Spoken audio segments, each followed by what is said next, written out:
Welcome back. As promised, I'm going to take a look at this year's World Cup. I love this tournament. This is the best tournament in the world. It is a shame, as I said, that FIFA runs this. Now, I've seen people saying, well, there's corruption in other sports. Well, yeah, but we're trying to fix that when we find it. And when you find the corruption in these large corporations, it should be called out. It shouldn't be just swept under the rug, and we shouldn't shrug and go, well, that's just how it works.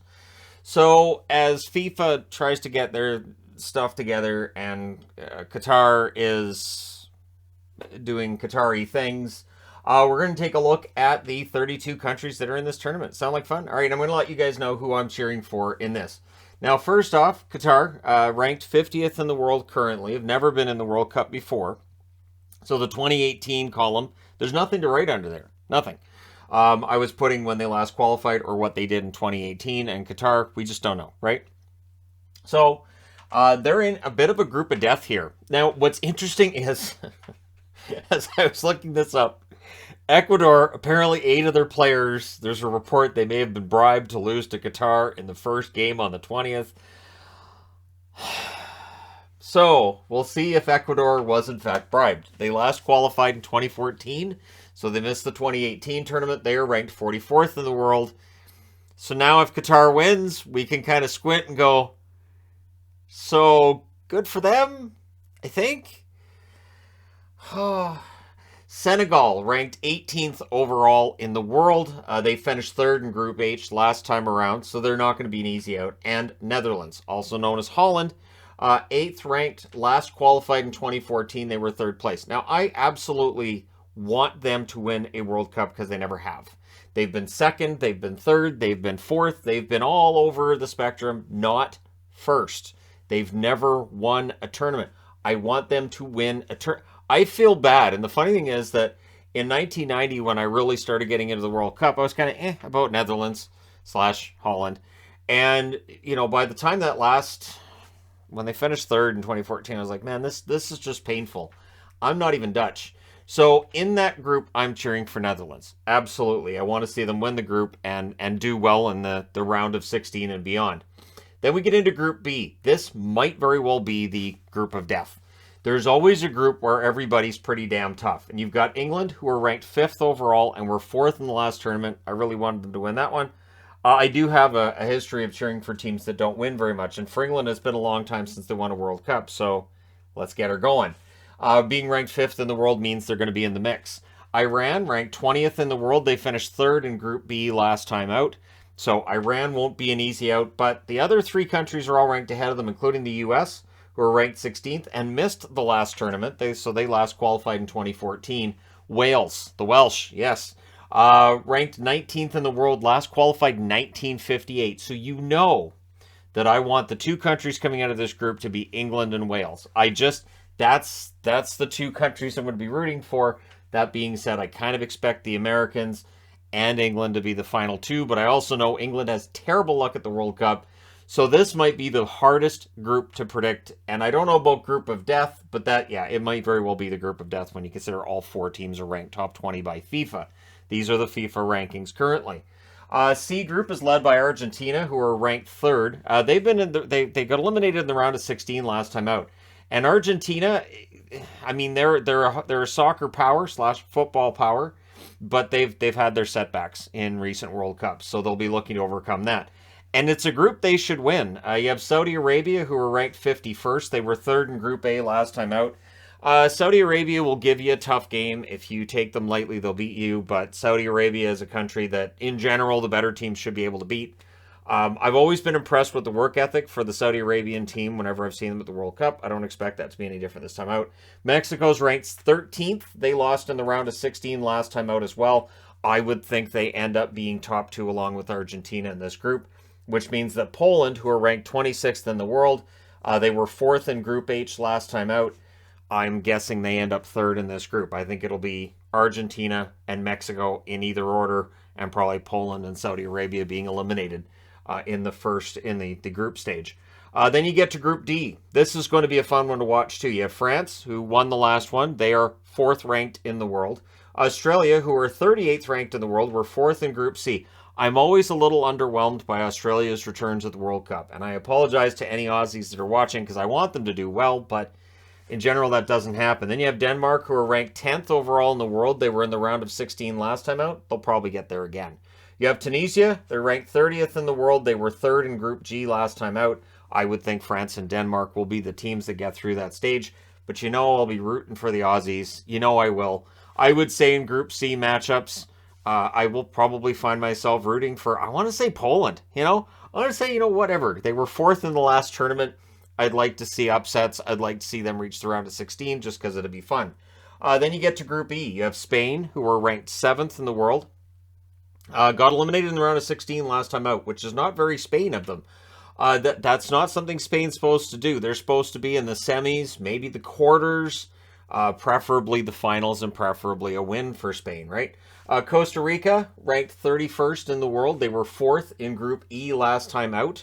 Germany, looking for revenge from last time out, but they're ranked 11th in the world. They're not the world power they were, say, 20 years ago. They were 4th in Group F last time. Absolute shocker. So look for Germany to be doing their best to make up for what happened last time out. Japan, ranked 24th in the world. They were in the round of 16 last time out. This is a pretty tough group. I would think it's Spain and Germany. Those are the ones. But remember, Japan last time out proved they're not an easy out. They made it to the round of 16 last time. An upset over Spain or Germany would probably put them into the round of 16 yet again. But I will be rooting for the Germans. I know you're not supposed to root for Germany and England. I have so many fandoms in sports that conflict with one another. It's like, as a fan of the Bengals, I'm supposed to hate the Steelers. I don't. I don't. I'm supposed to. I'm told I have to, but I don't. So I guess I lose my Bengals fan card. But look, the reason I wore Rammstein is because, listen, I love German music. German people in general, I like them. German shows, I do.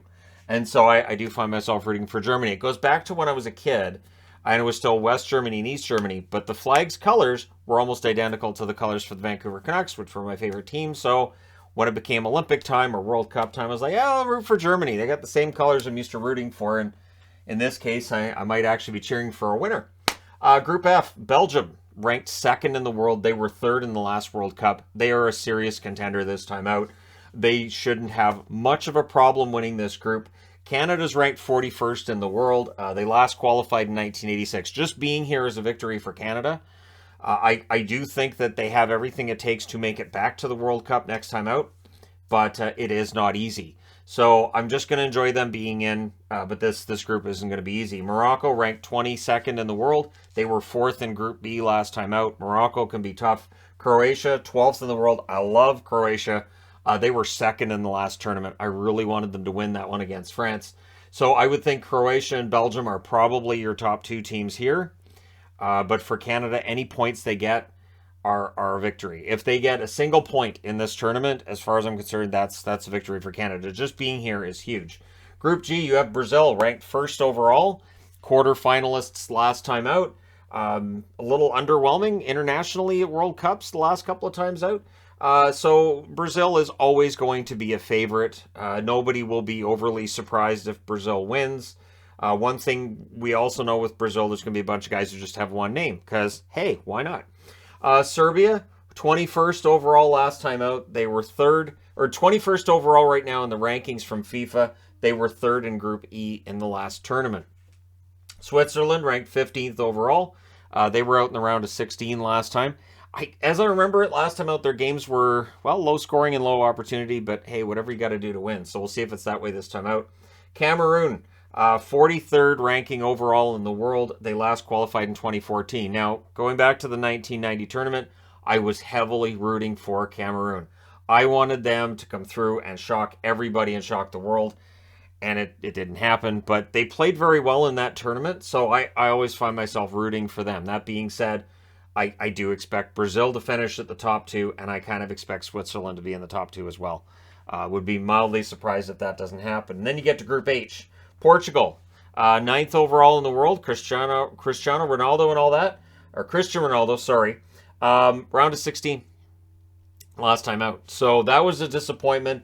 I would think for the sake of Ronaldo and for all of Portugal, they're looking to get a little bit further. There are a lot of countries, a lot of them European countries, where the pressure is to do as well as possible, and round of 16 is considered a failure. Ghana ranked 61st in the world. They are the lowest ranked country in this tournament. Last qualified in 2014. And so it's a bit of a surprise to see them here. I'll go through the countries that aren't in the tournament. Uruguay, 14th overall, quarterfinalists last time out. I do enjoy cheering for Uruguay as well. They've basically split up a lot of the countries I cheer for. But yeah, Uruguay quarterfinalists, I'd like to see them do well. I believe they won the first World Cup, right? I did a lot of research on the World Cup. Uruguay used to be like one of the top world powers, and they could get there again. South Korea, 28th overall. They were third in Group F last time. They're hardworking. Saudi Arabia and South Korea, to me, it's a similar story in that they're good. Are they good enough to win the tournament? No. Can they test you? Absolutely. Do you want to take them lightly? That's also a no. So the countries that aren't in the tournament, going through in terms of the top ranked, Italy, 6th rated in the world. The fact they're not here is an absolute shocker. And it is one of those things that people talk about when they look at this tournament and say, well, it's not really the best of the best, because there's certain countries in here based on qualifying standards that would not be there if they had to go through Italy to get there. But it's to make it fair for everybody to have a chance. Colombia, 17th in the world, not in this tournament. Peru, 23rd in the world, not in this tournament. Sweden, who did very well in the last World Cup, they're 25th in the world, not in this tournament. Ukraine, 27th in the world, did not qualify. Chile, 29th in the world, did not qualify. Nigeria, 32nd in the world. Nigeria can be tough too. Russia, 33rd overall, did not end up getting in. And of course, with what's going on with Russia, they're not in the tournament. Austria, it's as far as I'm going with that. Austria, 31st, or 34th, I should say, globally, and Czechia, 35th. Those countries not in the tournament. So when you look at this, you've got Italy, Ukraine, Russia, Austria, Czechia, all countries in the top 35 in the world who are European, who are not in the tournament. So there is an argument to be made about whether or not more European countries should be allowed to qualify. But again, it comes back to the idea of this being a global tournament and not wanting to have it really centered on Europe. That's what the Euro is for. And the Euro tournament is fantastic too. I cannot recommend those enough when that tournament comes up. The Euro tournament is right up there with this one. Now, World Cup is World Cup, Euro is Euro, but still, those games are intense. They're fantastic. And yeah, you might get a team that wins at Euro or does really well at Euro that's not in the World Cup. So there you go. Let me know your thoughts in the comments section below. Who are you rooting for? Who are you not? Who do you think ends up winning it all? Personally, if I had to say who I think could end up winning it all, why not Belgium? I'm rooting for England, obviously. I'd love to see the English win it. Canada, it's not going to happen, but I mean, Canada. But yeah, I would say England would be fantastic if they won it, but Brazil could very well win this. And I never take France lightly when it goes into a World Cup tournament. They bring their A game for the World Cup. So it's going to be fun. Let me know your thoughts. Hit like and subscribe. If you're browsing your way through, you just happened upon this video. And yeah, this is the problem. We may not like FIFA, but my Lord, this tournament looks fantastic. So looking forward to see who ends up winning this thing. Thank you guys so much for watching, for all your support. And this is one of the few things that makes me kind of feel like, do I have to watch hockey? Can I watch soccer for a couple of weeks? The answer is no. From a business standpoint, that would be a terrible decision I'm going to stop talking about hockey for a couple of weeks for World Cup reasons. It's not going to happen. But I will catch what I can, and we can discuss things when we're going into the round 16 as well. Sound good to you guys? Thank you guys so much for all your support. Do hit like and subscribe if you're browsing your way through, you just happened upon this video. And thank you guys for everything. I will talk to you again soon.